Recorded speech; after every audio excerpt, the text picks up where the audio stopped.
Hello, everyone, and welcome once again to the Open Mic, Writers in Their Own Words, where every show I talk to writers about the art, craft, and business of writing.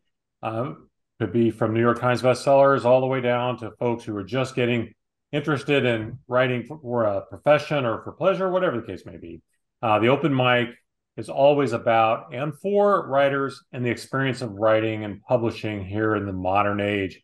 The show's available on both YouTube and as a podcast under the same name via all of the major platforms. And you can subscribe to either or to both, so you never miss a thing.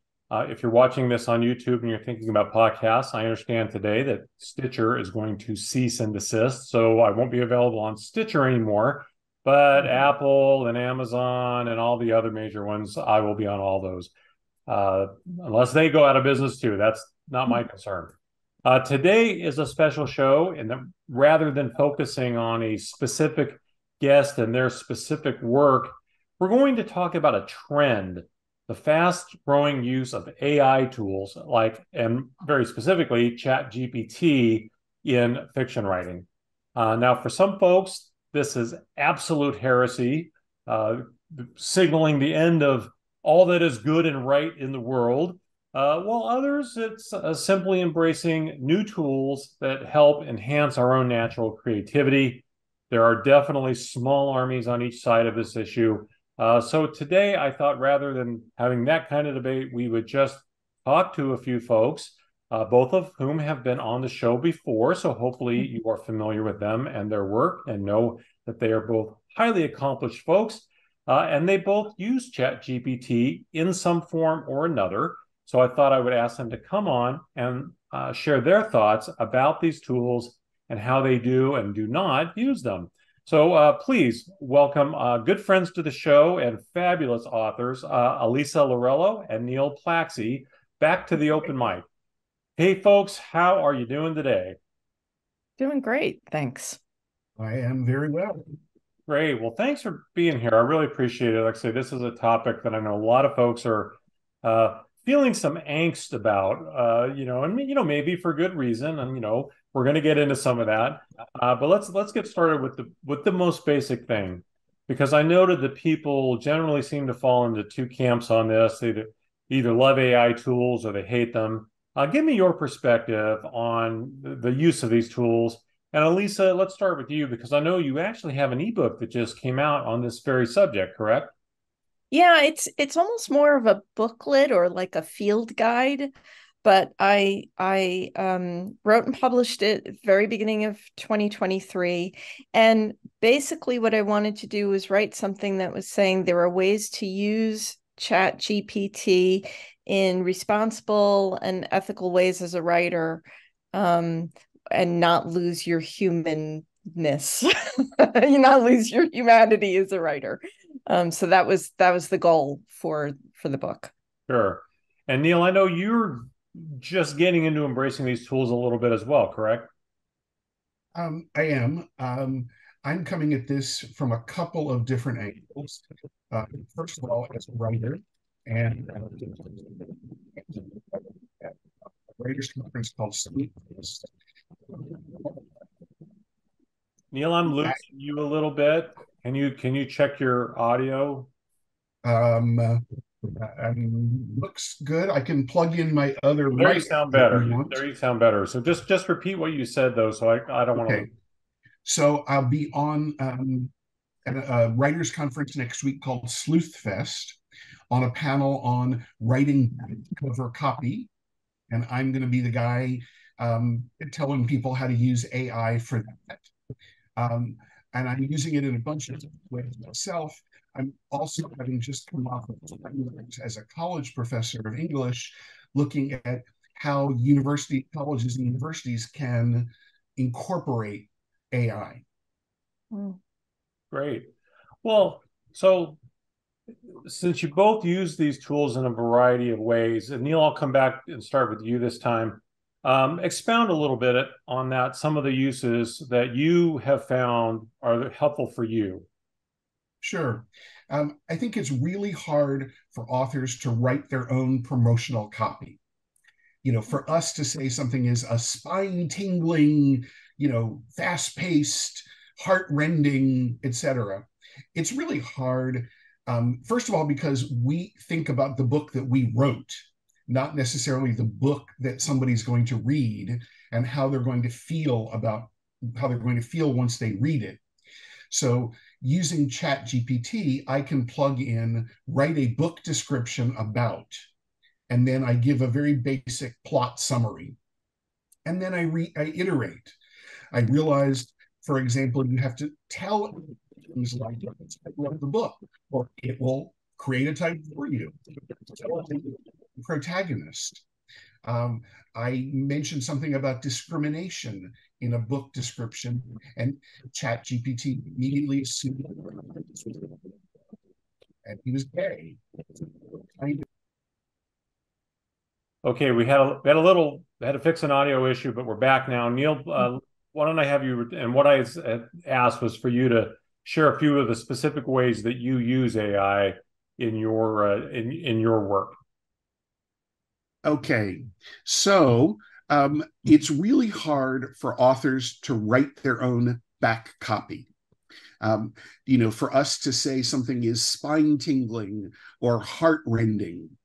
And so I use ChatGPT. I ask it to of the book, and I'll give it some very basics. Then I will ask it to, then I'll see what it has generated and realize that, oh, I forgot to name the book, or I forgot to name the character.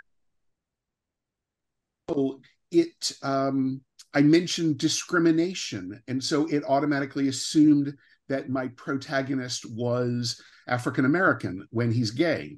So it requires a bunch of iteration to get something decent.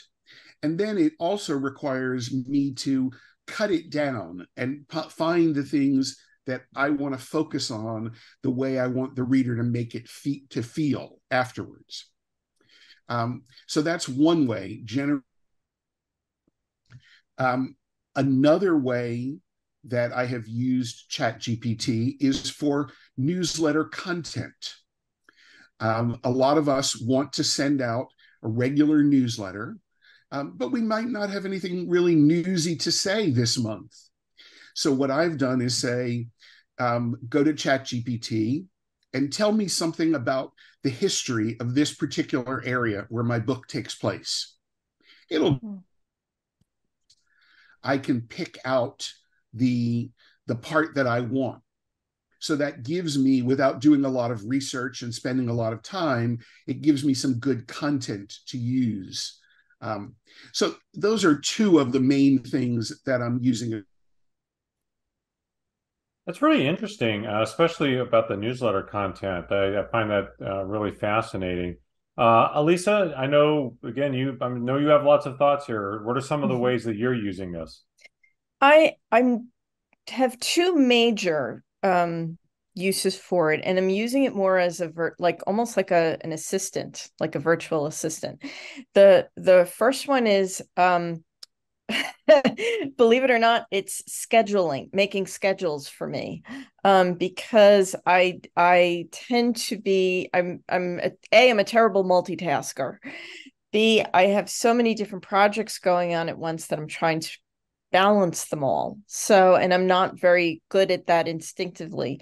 So I actually will tell ChatGPT what I want to get done, and then it kind of prioritizes everything for me. And sometimes I'll do this for a daily schedule. Sometimes I'll do this as a weekly schedule. Sometimes I'll do it as monthly. Sometimes I'm going a few months out. And there's enough fluidity that I could change things around, but at least it takes the pressure off of me to come up with all of that myself. So that was the first game changer for me, in terms of helping me with my own productivity. The second is outlining. I have always resisted outlining at the start of a novel. The outlining process has always sapped me creatively to do it. Usually I get well into a first or second draft, and then I start outlining, like putting all the beats together. So what I started to do was I would get an idea for a novel, and I would just put into ChatGPT the basics of what I had for that idea so far. So usually it was just a premise and maybe a couple of character names and very, very brief descriptions, and ask it to generate a story outline for me so that at least I could preserve the idea at a time that I'm ready to work with it. And that too has been really helpful for me. And again, it generates something very generic.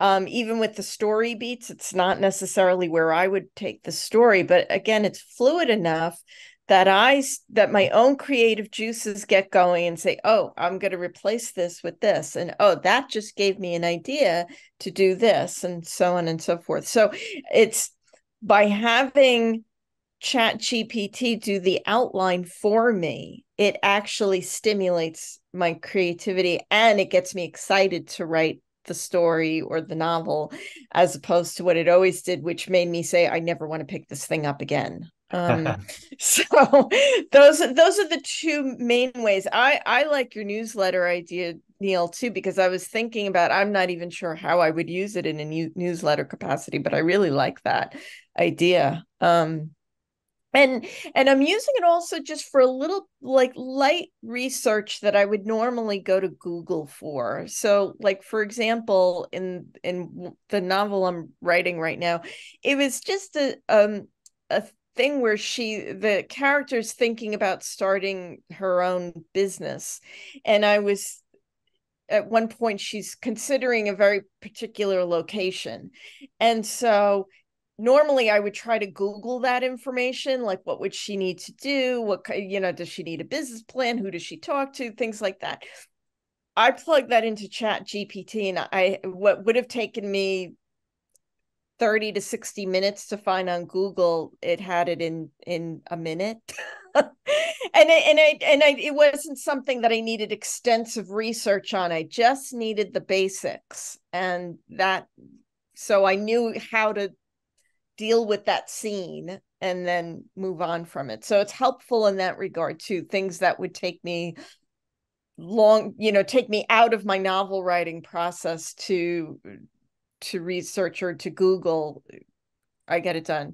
But there is a caveat to that. And I think you said later we're going to talk a little bit about some things to be wary of, but there is a caveat you have to look at, which is accuracy. Right. Well, you know what? Let's jump ahead though. Let's talk about Okay. that. And I'll tell you why, because now we both know I'm a I'm a political reporter and editor by trade. I cover the California State Capitol.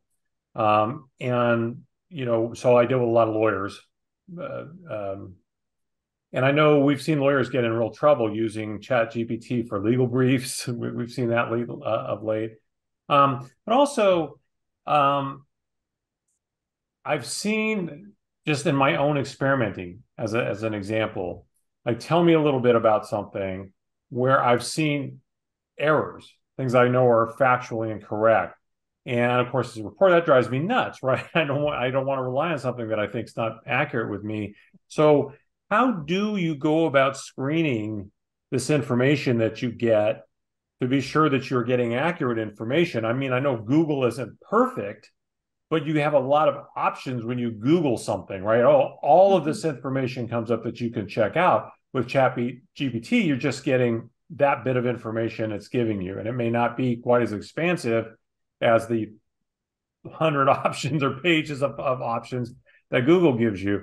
Elisa, let me stay with you this time, since you brought that up. Yeah. How do you address that? It depends what I'm looking for. So like I said, for that one particular piece that I was researching, I didn't need to know very, very specific details. I needed a generality of, okay, so if she wants to open a store in this location, she probably needs to do this, she probably needs to do that, but it didn't need to be ultra accurate, because it was one little part of a much bigger story. It wasn't like the entire story is about her opening up a business. So in that sense, I was not overly worried about it. If I was writing let's say I was writing a book about how to, or writing a blog post or something about how to do something, very how to build a house or something. I would probably start with ChatGPT. Give me a step-by-step instructions of what I need to do to build a house or to buy a house or something like that. And then I would go to Google afterwards and try to fact check what I had just put in. So I would start with this initial thing that was easy and then kind of work my way to the harder. Um, and it's really an awareness issue. I mean, because the same thing, when I was playing around with it, I just, out of curiosity, I said something like rank the best-selling to least best-selling Elisa Lorello novels, and it listed 5, and I've written over 10. and then the first one it listed was actually one of my least selling. So that was just proof that it doesn't get it right. My husband Craig, I think, said, "Give me a biography of Craig Lancaster," and I mean, they got his birthplace. It got his birthplace wrong. It got so many details incorrectly. Speaking of a legal issue, I asked about a particular legal issue, and not only did it get it wrong, but I was calling it out, and it doubled down and was giving me, and I said, well, you have to give me some evidence for this. And it was giving me links to websites that didn't exist and press releases that did not exist. Like it was making up the press release. Like, because I would go back into Google and I was like literally putting in the text of the press release to look for it, and it did not exist. So that's where you have to be really careful, because if I just took that at face value and said, oh, okay, cool, this issue has been resolved, this legal issue has been resolved, I would have gotten, into some trouble there. So you just you have to be aware that ChatGPT gets it wrong, and you can't just assume that everything it's giving you, it's, again, you just go back to that adage of don't believe everything you read on the internet. You just have to keep that in mind. And depending on what you're using it for and why, if you need to go and fact check, then you better go and fact check. Right. And Neil, how about you? I've been using it in kind of less dramatic ways, let's say. So, for example, I could go describe a Victorian living room myself, but I could just ask it, describe a Victorian living room, and then I can go through and pick out the details, what it is that I want in my book. I had a scene set at the Fifth Street Gym on South Miami Beach, where Muhammad Ali used to train in the 1960s. I just said, describe a boxing gym for me. And I picked out the particular details, the smells, the sounds that worked for me. To backtrack for a second into something Elisa was saying about plotting your story out, I had an idea for a book that I just wanted to pitch, and I didn't want to spend a lot of time working on it. So I gave ChatGPT the basic outline and said, tell me some scenes that might occur in this book. Give me some complications for the plot. And I was able to string them through into a pitch without, spending hours trying to think about what could this book be. I just didn't want to put that much time in unless somebody was going to buy it. Mm-hmm. So those kinds of things, I think, also work really well. That idea generating and describing just gives you that shortcut. You can change the language. You can make it more poetic. You can make it more your voice, but it gives you all of those things to work from. Right. Well, I think one of the common questions that a lot of writers get, and I know you guys have received this question too, is where do you get your story ideas? So in prepping for this, I did a little bit of playing around with ChatGPT, and I essentially gave it prompts trying to see if it would come up with a scenario that closely matched my own work in progress that my agent's looking at right now. And it took several tries, but I eventually got one that laid out a plot scenario that was fairly close. But I had to work at it. It wasn't. It didn't just spit out my plot, right?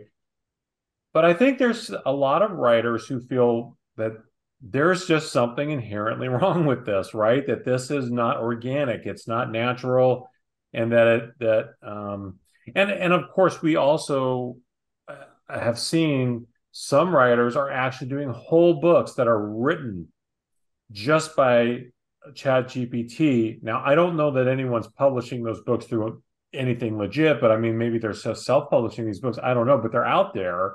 And I think there's a lot of writers who are very concerned about that. So, Elisa, let me come back to you here. We'll start with you. What about this, and people that use this tool in this way, essentially, taking away that creativity, or just the idea in general, like I started with, where writers are concerned that any of this is really gaming the system to some extent? It's a great question that I have not fully resolved within myself. I think I'm looking for the sweet spot with it for me personally. I am in an AI writers group on Facebook, and it runs the gamut. There are some who are writing 50,000 word novels with these tools, and there are some who are just like me that are using it more for things like outlining and things like that. So the way people are using them really, runs on a continuum. The people who are really, really immersed in them really feel like it's a co-writer. They don't feel like it's doing the work for them, because and Neil has touched on this a little bit, and you've talked about it, that it takes prompting, that you're not just saying, write me a 50,000 word novel. In fact, I think early on when I was playing around with it, I think I even said, like, can you write me a 50,000 word novel? And I think it even answered something like, well, that would be cheating, or so. It actually was like, no, I'm not going to do that for you. So there is a back and forth with it. So they're looking at it like a collaborator or a co-writer. They are not seeing it as this, it's doing the work for me. And I can absolutely see that, I can see that point of view. So far, what little I've tried in terms of, and I'm doing it more just out of the experimentation of it. I'm just curious. I've tried to do that where I say, write an opening chapter for a story about this or something like that. And I'm just not getting the results that I would personally want. I just feel like in that sense, I'm not getting to do it myself. I'd rather write it myself, that kind of feeling. As for taking away the creativity, what I've found is in the ways that I'm using it, it's having the exact opposite on my creativity. It's fueling my creativity. There are times when I'm seeing what it generates and I say, I could do better than that. And I do. It sparks it, like all of a sudden I'm like, oh, I know how to write that. I can write it this way. So whatever it started, like if I just need a springboard, I may prompt it to give me something to work with. Like you said, like start a description of the gymnasium. You can absolutely do that. And then it gives you the description, and then you take it and you do all that fine tuning with it. And in that sense, yes, it's the collaborator at that point. So I understand why there are writers who feel like it is gaming the system. I mean, I understand that as well. And right now there's a lot of resistance. I think you're right. I think most of what we're seeing in terms of who's publishing novels that are mostly ChatGPT or another AI tool. There's different ones. There's Bard, there's Pseudo-Write. I can't remember the other ones, but there are multiple tools. I think most of those people are self-publishing because agents don't want to see it. Editors don't want to see it right now. Amazon is even a little leery of it right now. So there is right now a lot of resistance in the industry for it. And even readers, there are some readers who are like, I will not listen to an audiobook that's been narrated by AI. I will not read a book that's been written with AI. So, but there's definitely this, there's also a movement that's saying it, really, they don't just want the AI tool to do it for them. They really do want to use it in collaboration. So they want it to be a co-author. They don't, I know, I'm sure there are people who are letting it do all the work, but the authors that I'm talking to really are more interested in how can I use it in these creative ways. They want to be creative. They really want to be creative.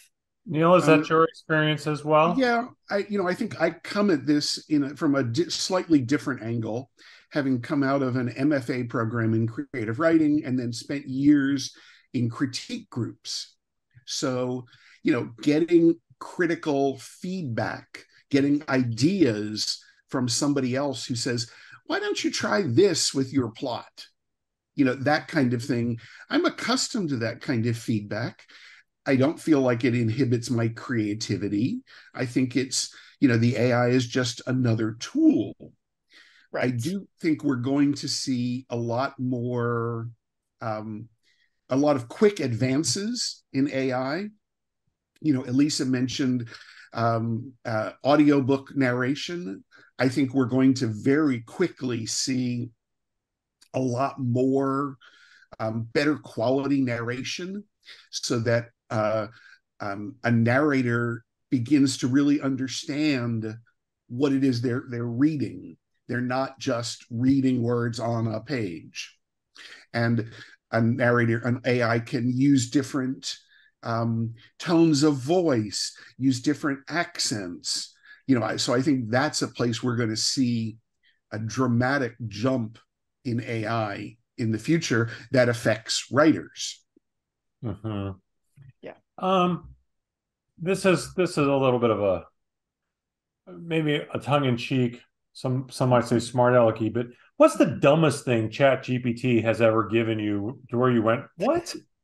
Oh, I'll tell you, it does some terrible book titles. I said something like brainstorm some romantic comedy book titles, and I think I gave the premise of the book, and they were, oh God, I can't even think of them off the top of my head, but they were just bad. They were really, really, really, like, there was nothing there that I could say, oh, I can work with some, I can modify that a little bit. It was just really, really bad. So, and sometimes like sometimes the ideas themselves are a little too generic, but again, what you prompt it has a lot to do with it, as we've been talking about. So what you instruct it to do. So if you just say something very general, like write me a chapter where a guy and a girl meet in a coffee shop, it's going to give you something very, very, very generic. But if you start to give it some prompts of describe the smell of the coffee shop, where is it, where it's set, the guy is a little bit grumpy, the woman is bubbly, then it starts to give you something a little bit more that you can work with. So it really depends on that, but it is, again, it's helpful for things like, and again, I was just using it this is when I was really starting early on and just experimenting and saying things like, well, what are the most common tropes used for contemporary romance or something? What I write in my genre, and would just give me some, office romance, this kind of romance, that kind of romance. So that even just that very bare basic prompting gave me an idea for an office romance, so that's what I like about it. But yeah, book titles, it was just really, really terrible. Neil, did it ever The give thing you it did, anything really stupid? the thing it gave me that was really stupid, as Elisa was pointing out about her husband's biography, my biography was completely wrong. Yeah. I could see that it had picked up a sentence or two from my website, but that it had made up a lot of the rest. Yes. Yeah. Well, if it makes you feel any better, I asked it to give me information about me, and it basically said, "We've never heard of you." Now, what I expected was for it to talk about the other Rich Eisen, the sports guy, right? I get that all right. the time, right? And especially since I've done sports, and it's hilarious because I've had works in the public realm for 30 years, but it says it never heard of me, and it's like, oh, that's awesome. I love that. I am incognito. I cannot be found. You're off the grid. I'm off the grid, whether I want to be or not. I love that. Well, let's cut to the chase here, and maybe just try to summarize a little bit of what we've done here, because Neil, you've offered some great stuff. How you use it, it helps you with the peripheral stuff around your writing a lot. Elisa, it helps you coalesce and think through ideas that spark your own organic creativity. You both cited some things that are things to watch for, particularly errors, things that are just flat wrong, what have you. What's your advice? Somebody comes to you and says, Elisa or Neil, I'm working on this stuff. Everyone's using it. I'm just not real sure. Give me your nickel tour of how you think I should go about learning this or getting used to it. What would you tell somebody? Neil, I'll start with you this time. What's your best advice to somebody? I think, first of all, it depends on what you want to use it for. If you are already a published author and you want to use it for marketing help, you can get it to write, give you 10 topics for an email, or subject lines for an email. You can give it, you can get ideas on how you can use the material in your book to help you promote. So, I'm writing a series about golden retrievers. So it could give me lots of fun facts about golden retrievers that I could use.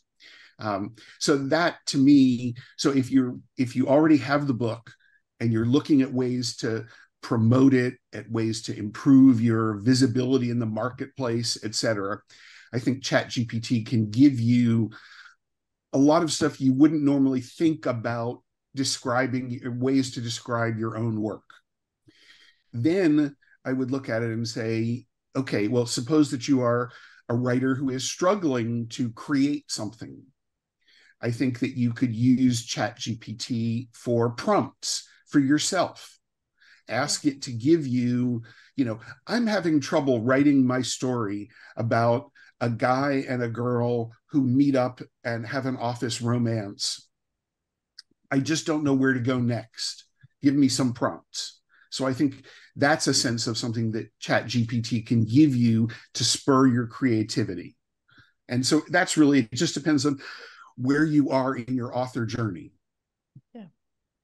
And I want to build on that just really quick for a second, because again, to me, that is using it as an assistant or as a co-writer, because I might do that. I might just go to my husband and say, Craig, I'm stuck on this scene. And then I describe the scene to him, or I might even just outright read the scene to him. And I might say that, where do you think I should go with this?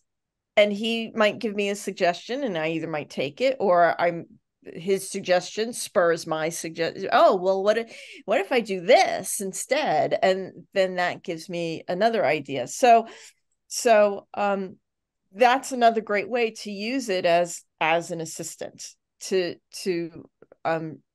just, again, not to necessarily come up with the idea for you, but just to help you break that writer's block.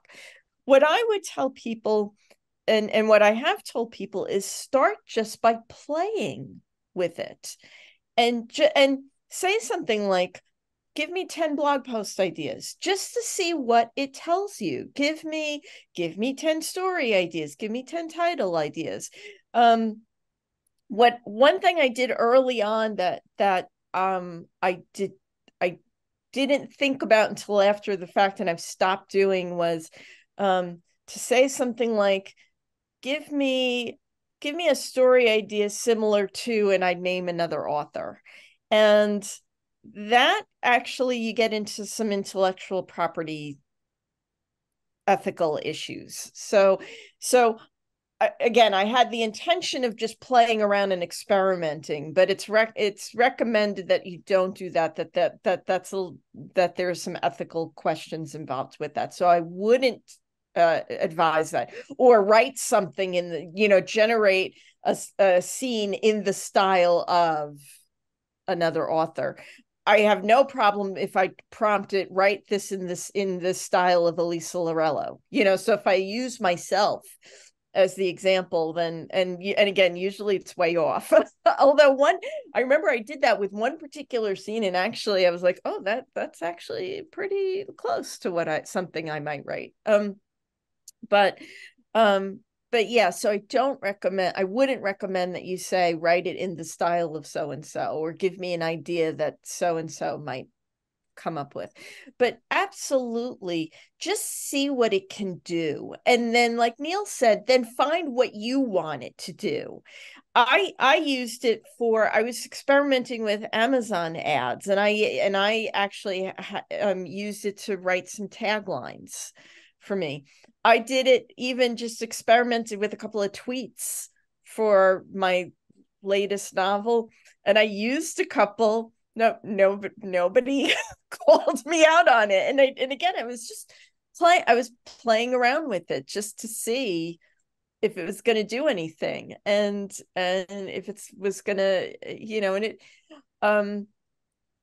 so yeah, I think there's so many different ways.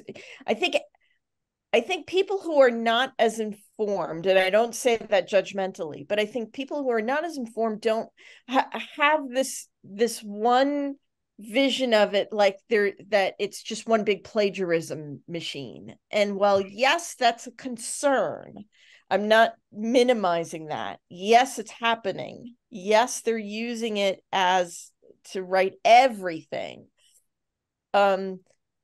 There's so much more versatility that the uninformed writer might not know about. So that's the advice I would give, is just go in with a really open mind and play, like literally play with it. Well, I think that's a great idea. And, some things you could do, for example, you could say, if you're writing a romantic comedy and you want a couple of tweets, give me a tweet in the style of Shakespeare. That could be just a fun thing to generate for you that then, gives you a little bit of something that stands out.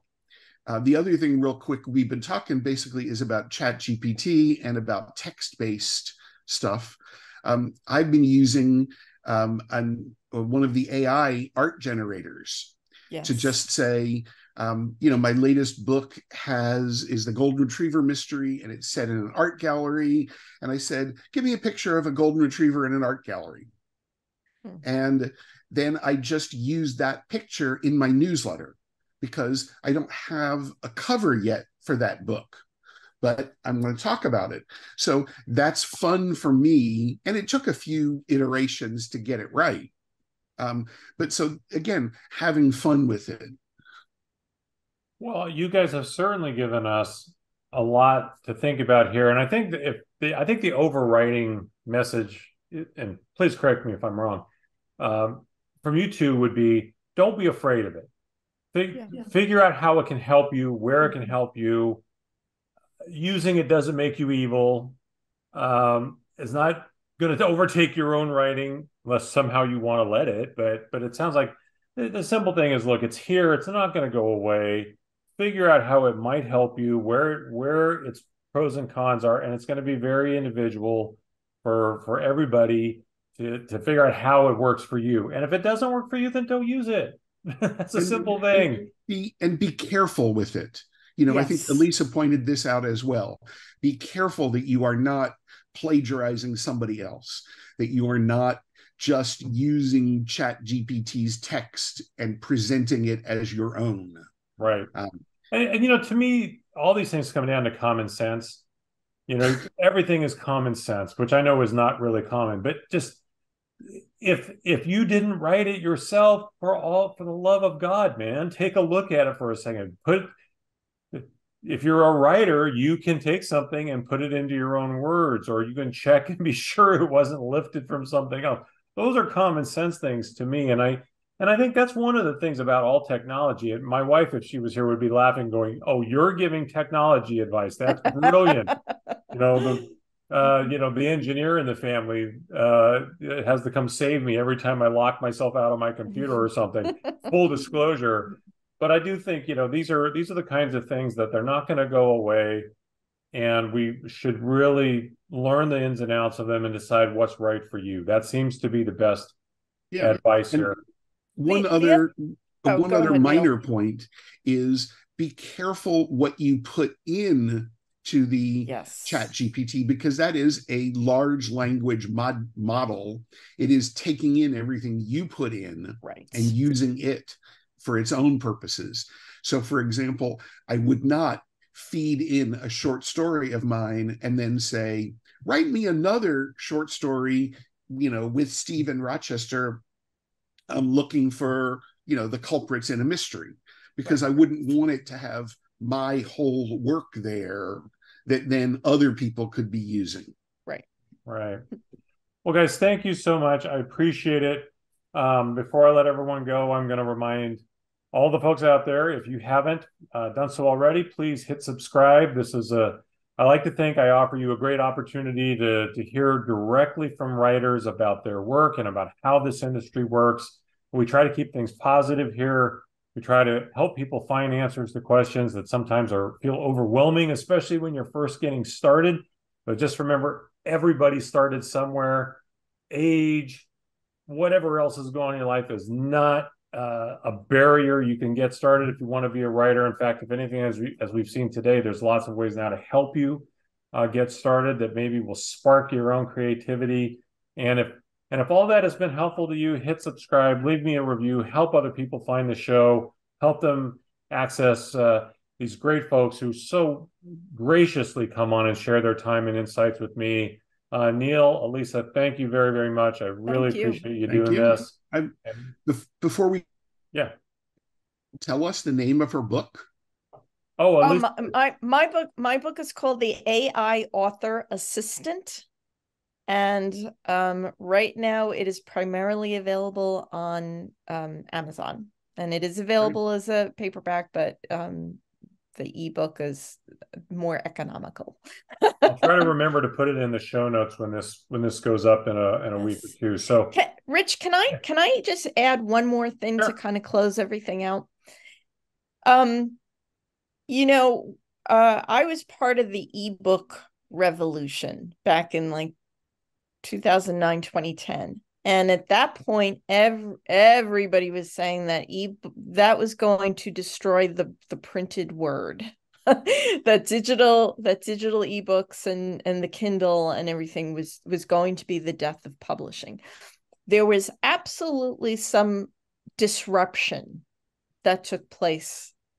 But what happened as a result was the industry adapted. And now we don't give a second thought about ebooks and even audiobooks. And I think that's what's happening right now with AI technology. It is disrupting the industry right now. And yes, there are things to be concerned about. I never want to downplay that. There are things to be concerned about. But I think, as the technology evolves and as we evolve as well, I think the industry is going to adapt to it. So I really wanted to kind of end on that note. and also to say thank you for having me on the show. Yeah. Well, you're more than welcome. And well, for my guests, Neil Plakcy and Elisa Lorello, I'll just leave you the same thing that I leave us with every time. Tomorrow is not promised to any of us, so please make today count. Until next time, I'm Rich Eisen. This has been the Open Mic. Take care.